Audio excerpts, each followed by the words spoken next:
We're not getting paid. We're not really competing. You are straight on the couch in your shorts, eating a ham and cheese sandwich with 10,000 calories on your controller. It's facts. A lot of players just think they're way more important than they actually are. The truth is, I just got tired of the shooting inconsistencies. So I said, you know what?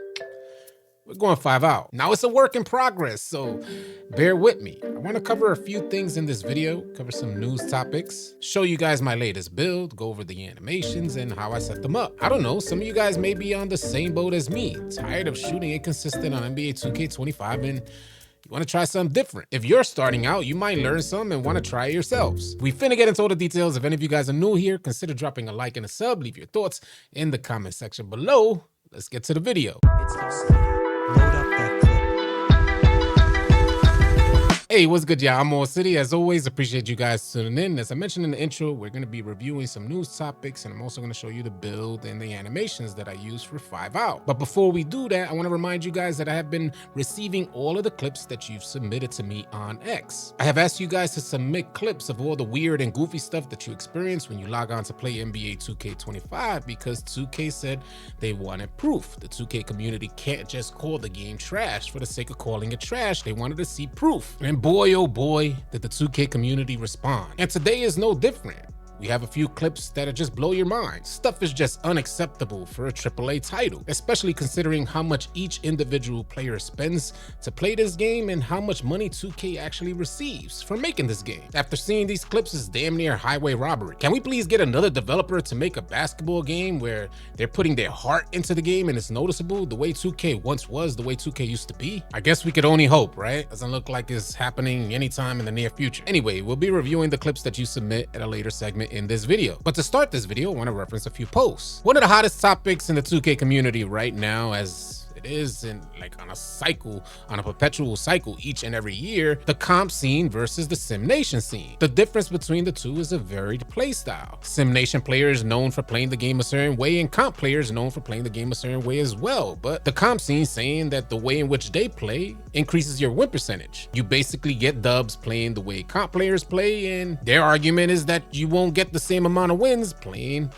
the way the Sim Nation players play. Now, I want to clear some up. A lot of players, when they think of a Sim Nation player, they think of a player like Black Cobra. But Black Cobra says he is not representing Sim Nation. He only represents himself and how he likes to play the game. In fact, it seems like he doesn't even want to be a part of this debate. But the main reason why Black Cobra is forced into this debate is because of his playstyle. A player who jab steps, uses the mid-range, utilizes damn near all of the mechanics that NBA 2K25 offers you to play offense. That was just me giving you guys context on what's going on here. Anyway, I will reference this first post from iPod King Carter. He says, I'm sitting back watching the 2K community argue about the same thing every year and point fingers at each other over and over like we aren't all consumers using the same product sold to everyone. After a certain amount of years, it just gets old. We've been here and we done seen all of this stuff happen before. But 2K25's gameplay is so dry that it leads us back to the same topics for review. I wish there was more. I wish there was just more to cover. And I wish it was mainly directed at gameplay for fun times, not just poor gameplay that I gotta constantly review. I reference this next post from the good homie AllCity Big Heck. He says, I like watching Steezo cook and I like watching Kevin Cruz cook. People look silly going at each other's head over playstyles. We need it all. Stop trying to make the game just one thing. Enjoy diversity. You're not that important. That was one of my most favorite posts, makes my hair stand up. And I think it's something that a lot of players in the 2K community just need to accept. There's always gonna be diversity in playstyles. And the fact is, some players care more about win percentages than they do having fun. It's like we lose sight as to what we're doing here. We're playing a video game. We're not getting paid. We're not really competing. You are straight on the couch in your shorts, eating a ham and cheese sandwich with 10,000 calories on your controller. It's facts. A lot of players just think they're way more important than they actually are.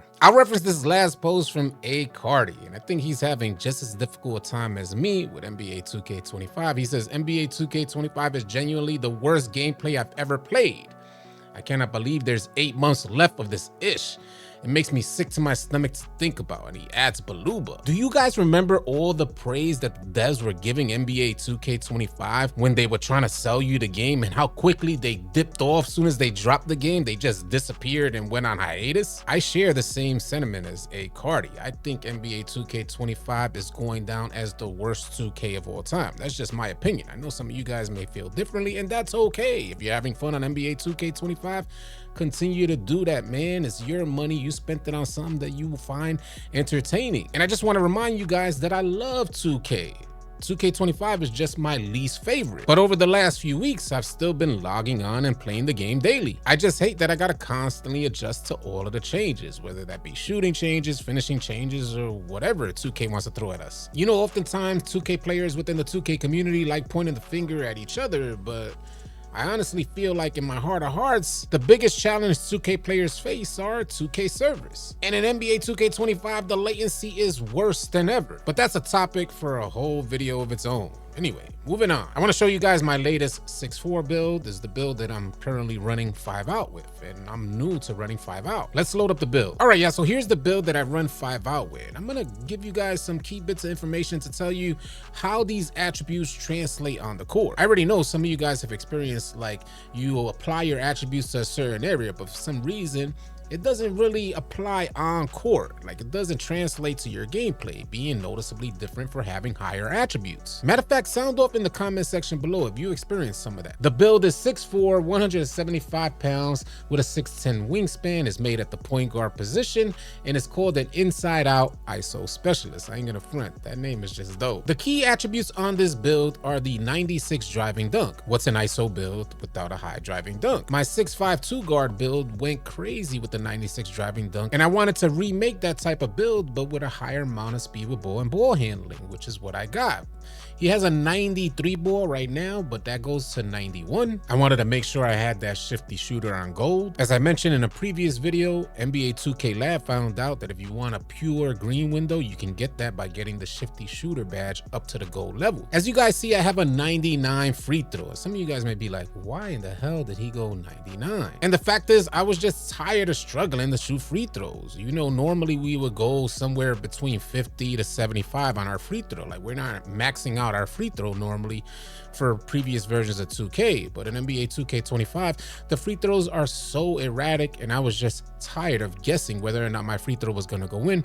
We went 99, and on every single build moving forward, I will have a 99. Not only does your free throw hit more often, but whenever there's a transition foul or something like that, you're the person that they're going to put on the line, the person with the highest free throw. So that's just additional points for you. I have an 80 pass accuracy with a 96 ball handle and a 91 speed with ball, which means that he gets all the badges that damn near every other point guard out there gets at 6'4". One of the main differences that I noticed with this build is the defense. And I know a lot of you guys may be tempted to make point guard builds without any defense, like we used to do for the smaller guard builds. The small guard, like my 5'9" has like 0 defense on them. And when I have this build playing out the corner with this type of defense, it is tremendously different. Matter of fact, I oftentimes play the secondary defender behind the lockdown with this build, and I feel good out there. One of the main things that I notice is that 68 block. Not to mention, you know, you got the perimeter defense and the steal. That's decent. I think a lot of players that like defense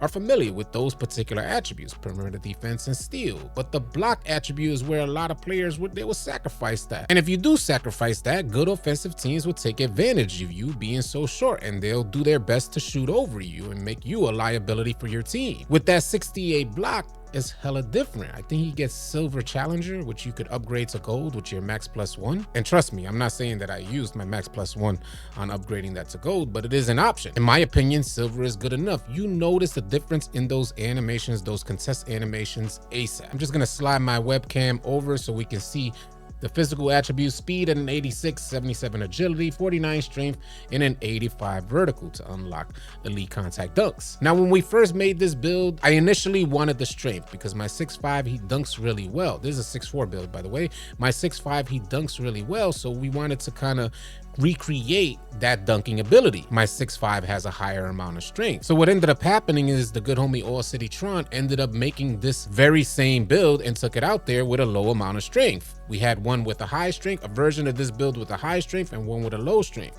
He made this build, went out there, and he was dunking with no problem. And that indicated to me that you don't necessarily need a super high amount of strength in order to finish well at the rim. So I ended up going with the build that had lower strength. These are all the animations that I'm using. I'll leave it on screen for a second for you guys to take a screenshot in case you need it. The most key animations that I find the most useful are the Darius Garland dribble style, the signature size up Steve Francis, and that Zach LaVine step back animation. I've gotten more threes off that Zach LaVine than any other animation on this list. There's some that I wanted to show you. If you have all the animations that I just showed you equipped on your player, when you get the Steve Francis animation, oftentimes I'll be using that to speed boost. I'll get the speed boost animation, but I'll take a wide angle to get around the defender. You want to avoid that. You want to get the speed boost and go straight through the defender. So I was talking to the homie AllCity Slim and AllCity Tron, and they were saying that you got to push, in other words, attack the defender's shoulder, because you'll push right through with the speed boost. If you take that wide angle, you're going to end up in trouble. So you want to kind of go straight to the rack, push through the defender's shoulder. You're gonna bump. You intentionally want to kind of bump through the defender is what the idea here is. You know, you might want to go left or right to kind of lean him, but when you're ready to explode toward the rack, you'll get that animation that kind of speed boosts you toward the rack as opposed to left, right. So you want to use your left analog stick and face that more north as opposed to east or west. And that was my issue I was having trouble with. I was wondering why it was taking me so wide off the speed boost, and it's that I was trying to avoid the defender even making contact with the defender. You want to welcome the contact with the defender because the speed boost is going to push you through for an easy contact dunk. It was an issue I was having, so hopefully you guys knowing about that will help you out. You won't have to go through the same trouble I was going through. All right, so now we're moving on to the new and my most favorite segment of these videos, the portion where we showcase all the clips that you guys submit to me on X. If any of you guys watching would like to submit a clip of all the weird and goofy stuff that you experience when you log on to play NBA 2K25, you could @ me on X or DM me on X. The stuff you're about to see today is just wild. Let's load up that clip. These first two clips were submitted by Sean Oliver. He has a 93 driving dunk in Area Wizard on Hall of Fame. Let's see what happens here. This first clip is hella goofy. Look at the alley-oop. He just clearly misses a wide open alley-oop. NBA 2K25 has issues with alley-oops. And there you go. He goes an air ball putback. Let me play that back one more time. Look at the air ball putback. Watch this. Free putback. Just air balls a putback. Insane. This next one is just as wild. Submitted by Soup and Caveman. Look at the ball go on the top of the basket. He catches it. What? You just got to see it to believe it. Watch this, y'all. And there was, look at, rolls on the top of the basket. He gets it and goes right back up. He goes for the dunk animation. Peep the dunk. I'm going to put it in slow motion, actually. We're going to let it play off in slow motion. He gets the rock in the low block, goes for the contact dunk, misses, but for some reason, somehow, you know, 2K, the laws of physics, like they elude the laws of physics. And look at this man just going and taking the ball right to the rack, and you know he's obviously getting stopped, but the ball manages to get into basket. This next clip showcases like one of the biggest issues on NBA 2K25, and it's the offense continually recovering the rock, even when they make the baddest decisions. So you're gonna see this guy try to Euro step into the paint on 3 defenders. He still gets the ball back twice. He then tries to go up again on 3 defenders and still manages to get the ball back. They get an open 3. You're gonna see for yourself. He Euro steps, gets blocked, gets the ball back, goes up again on 3 defenders there, dishes out, gets the ball back and dishes out for a wide open 3. 2K has to do something about whatever offensive recovery slider they have going on. That joint is like 90% above where it should be. One of the things that I find most difficult to understand about NBA 2K25 is that they obviously want the offense to recover the rock, but in the same breath, overcomplicate shooting. If you want offense to be happy, let everybody hit their shots like in previous versions of 2K, especially when you're wide open. You're able to knock down your shots with no problem. Do not overcomplicate a free throw. A free throw should be free, considering you put attributes on your free throw. And the same goes for your three ball. If you put attributes on your three ball, you should be able to knock down open shots barely thinking about it. It doesn't have to be that complicated. But when they overcomplicate shooting and finishing, you're missing wide open layups. Or like in that last clip you just saw, you're an offensive player going up, making a real poor decision, going up on three defenders and still able to recover the rock. That stuff is not logical to me. It's like 2K wants the offense to have the ball in their hands, but they don't want them to score. Now tell me, which developer incorporated this coding into NBA 2K25? Because man, y'all on a different type of time. As always, I'm curious to hear your thoughts about all this stuff, so share them in the comment section below. If you're new here, drop a like, drop a sub. I'll catch y'all on the next video. Easy, y'all. If you guys are tired of running with randoms and you're looking for players to run with on NBA 2K, come on out and join the AllCity 2K Discord. The link will be in the description below. Find players and get runs now. Drop a like and drop a sub on your way out. Leave your thoughts and comments in the comment section below. I'll catch you guys on the next video. Easy, y'all.